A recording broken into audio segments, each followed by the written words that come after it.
So here we have the BMW 118 on a 15 plate. I'm going to start off by showing you around the outside of the car, and then we'll hop in and run through some controls on the inside.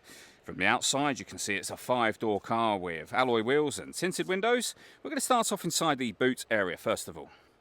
As we approach the back of the car, you can see that we've got plenty of boot space along with that 60/40 split folding rear seat, should you wish to increase this space even further again. Okay, so we're just going to work our way back around to the front of the car.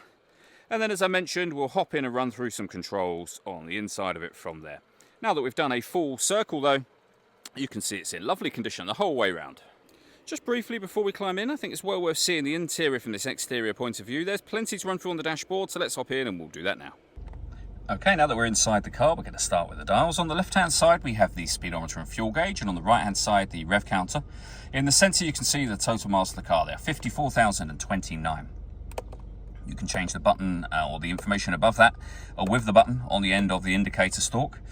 If we back out to the steering wheel, we have speed limiter and then our stereo and phone controls. Over into the center is where from the main menu you can pair your phone up under that telephone heading. The movement that you can see me making on the screen is being done using the iDrive system, which is essentially this dial and the collection of buttons that surround it.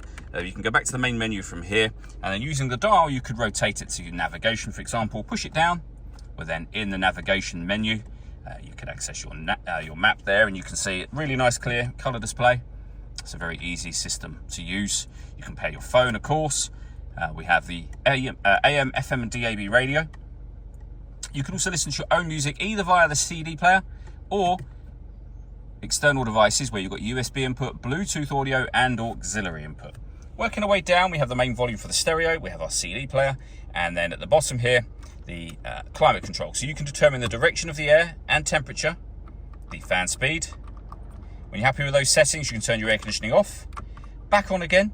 You can recirculate the air that's in the car should you wish to, or you hit auto.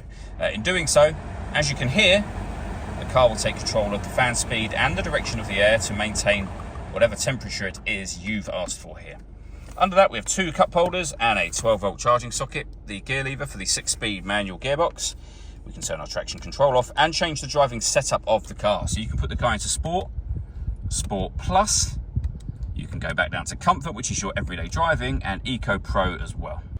All that leaves me to say is thank you for taking the time to watch this video. If you'd like to come and see the car for yourself and have a test drive, please feel free to give us a call here at Surrey Specialist Cars. We'd love to hear from you soon.